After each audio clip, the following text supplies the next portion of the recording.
There's a test done by a really well-known psychologist, Walter Mischel, which is pretty legendary in psychology. It's called the marshmallow test. It was done at Stanford. Some of you may know it.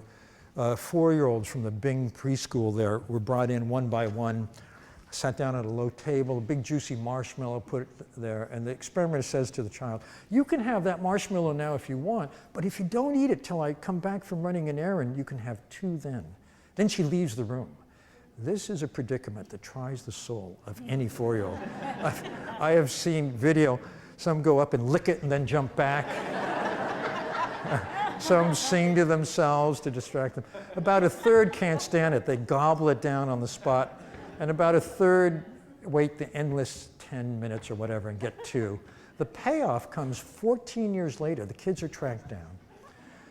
And they're tested again, they're assessed again, and something very interesting is discovered, and that is, first of all, the kids who waited still can delay gratification in pursuit of their goals. That's what it clearly is a test of. But they also, on the SAT, had a 210-point advantage over the other kids out of 1,600. I told this to the people at Princeton that make up that test. They were stunned. They said, that's bigger than the difference we see between kids whose parents have only an elementary school education and those whose parents, or at least one parent, has an advanced degree. It's a stunning difference, but they're all the children of people at Stanford. So what's going on? I think it's this cognitive control. Cognitive control turns out to be an independent factor from intelligence itself, and I'll tell you why in a sec.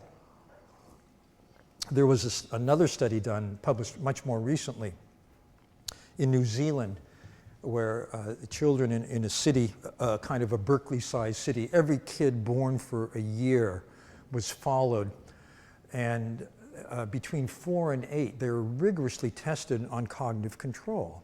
Then they're tracked down again when they were 32, and they were able to find all of them. Do not try this study in Berkeley, I'm sure.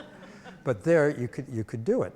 And they found that cognitive control predicted these children's financial success and health better than their IQ and better than the socioeconomic status of the family they grew up in. It's extremely important capacity. And the good news is it can be developed.